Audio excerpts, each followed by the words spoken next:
سلطان نورالدین زنگی اور روزہ رسول پاک کی حفاظت۔ سلطان نورالدین زنگی رحمت اللہ تاریخ اسلام کے ایک جلیل القدر حکمران تھے جن کا شمار عادل، دیندار اور بہادر سلاطین میں ہوتا ہے۔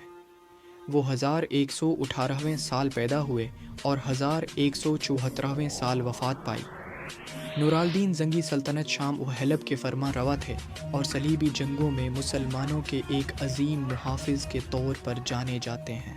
سلطان نورالدین زنگی رحمت اللہ ایک دیندار اور نیک حکمران تھے۔ ایک رات جب انہوں نے عشاء کی نماز ادا کی اور سو گئے تو انہوں نے خواب میں دیکھا کہ رسول پاک انہیں دو اجنبی افراد کی طرف اشارہ کر کے فرما رہے ہیں، یہ مجھے ستا رہے ہیں۔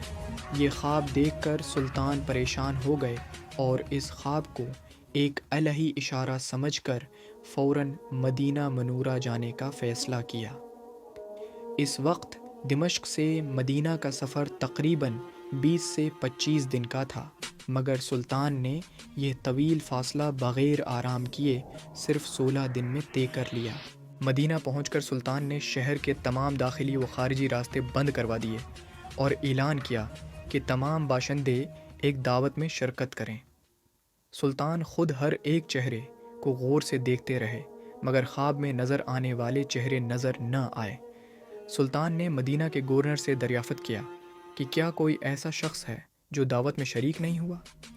جواب ملا کہ مدینہ میں مقیم تمام لوگ دعوت میں شامل ہوئے سوائے 2 مغربی زائرین کے جو روضہ رسول پاک کے قریب ایک مکان میں رہائش پذیر ہیں۔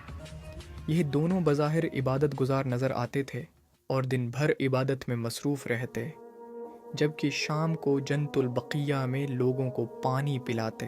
سلطان نے ان دونوں سے ملاقات کا فیصلہ کیا۔ جب وہ ان کے گھر پہنچے تو وہاں سادگی کا ماحول پایا، صرف ایک چٹائی اور چند ضرورت کی چیزیں موجود تھیں، لیکن سلطان کو کچھ غیر معمولی محسوس ہوا۔ انہوں نے چٹائی کو ہٹایا تو نیچے فرش لرزتا ہوا محسوس ہوا۔ مزید کھدائی کرنے پر ایک خفیہ سرنگ برآمد ہوئی جو سیدھی روضہ رسول پاک کی طرف جا رہی تھی۔ یہ دیکھ کر سلطان شدید غضبناک ہوئے اور ان دونوں زائرین سے سچ پوچھا۔ پہلے تو انہوں نے انکار کیا، لیکن جب سختی کی گئی تو انہوں نے اعتراف کر لیا کہ وہ در حقیقت یہودی تھے اور انہیں اپنے قوم کی طرف سے بھیجا گیا تھا تاکہ وہ نعوذ باللہ رسول اللہ صلی اللہ علیہ وآلہ وسلم کے جسم مبارک کو چوری کر سکیں۔ سلطان یہ سن کر رونے لگے اور فوراً دونوں کی گردنیں اڑا دی گئیں۔ اس واقعے کے بعد سلطان نے فوری طور پر حکم دیا کہ روضہ رسول پاک کے ارد گرد ایک مضبوط خندق کھودی جائے یہاں تک کہ پانی نکل آئے۔ پھر اس خندق کو پگھلے ہوئے سیسے سے بھر دیا گیا تاکہ مستقبل میں کوئی ایسی سازش نہ کر سکے۔